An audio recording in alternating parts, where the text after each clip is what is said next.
the engineer they thought they could replace. Marcus Reed had spent 8 years building machines that other people took credit for. He was a brilliant mechanical engineer, a quiet black single father, and the kind of man who never complained unless something was genuinely dangerous. Every morning, Marcus arrived at Titan Core Industries before sunrise. He carried an old leather backpack, a thermos of coffee, and a small photograph of his 9-year-old daughter, Amara. His life was simple. Work hard, pay the bills, be there for his daughter, and never let her see him give up. For 3 years, Marcus had secretly led the development of Titan Core's most ambitious project, the Atlas machine. It was a massive industrial system designed to reduce production costs while increasing efficiency. Marcus had designed its core mechanism himself. He had tested it hundreds of times. He had even stayed overnight in the factory to repair problems nobody else knew existed. But the CEO, Victoria Grant, rarely noticed him.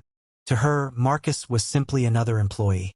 One Monday morning, Marcus was called into the executive office. Victoria sat behind a glass desk.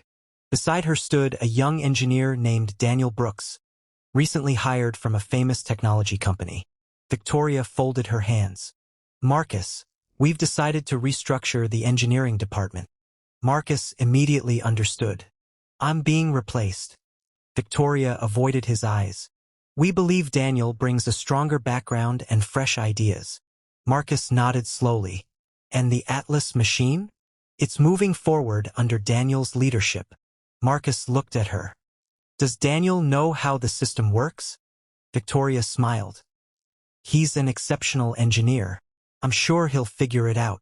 Marcus said nothing. He simply picked up his backpack. Before leaving, he placed his employee badge on the desk. "I hope the company succeeds." Victoria barely looked up. "Thank you, Marcus." He walked out.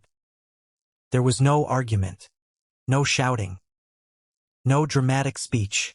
Just a man carrying his belongings out of the building where he had given 8 years of his life. That evening, Amara noticed something was wrong. "Dad, you're home early." Marcus forced a smile.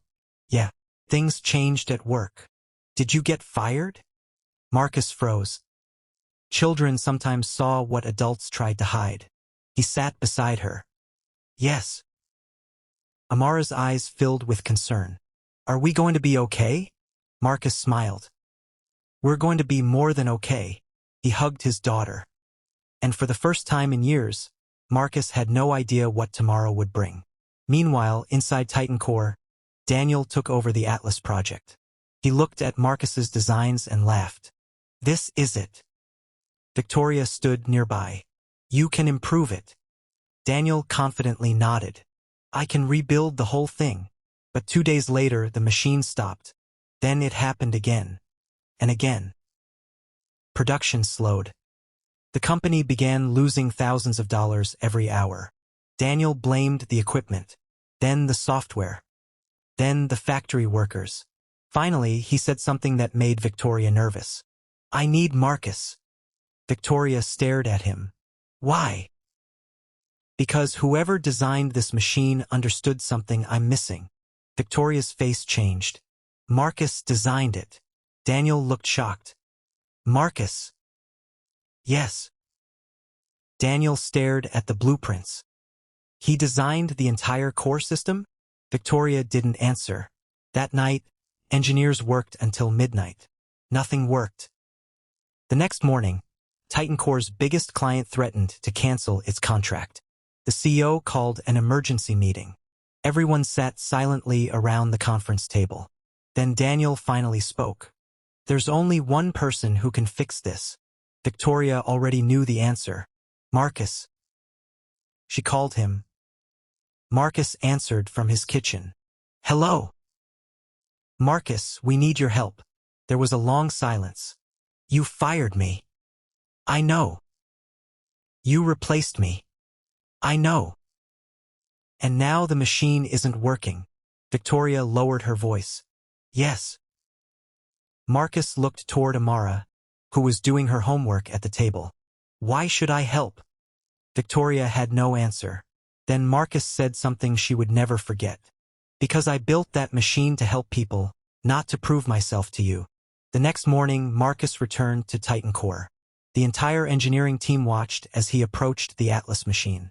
He didn't insult Daniel. He didn't blame Victoria. He simply opened the control panel. Within minutes, he found the problem. A tiny calibration error had been introduced during Daniel's modifications. Marcus corrected it. The machine came alive. The factory floor erupted with cheers. Victoria stood frozen. She finally understood. The man she had considered replaceable had built the very system keeping her company alive. But Marcus wasn't finished. He turned toward Victoria. "I don't want my old job back." She looked surprised. "Then what do you want?" Marcus smiled. "I want a chance to build something better." Victoria nodded. "What do you have in mind?" Marcus looked through the factory windows. "A company where people are judged by what they can create, not by how impressive their resume looks." Months later, Marcus launched his own engineering company. His first employee was Daniel.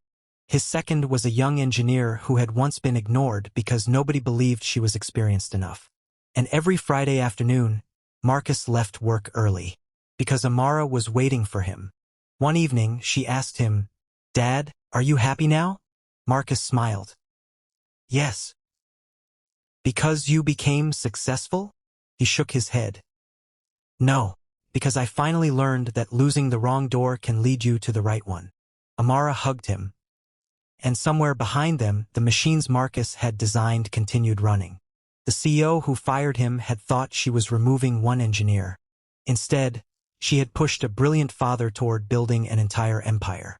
Sometimes, people don't recognize your value until you stop giving it away for free.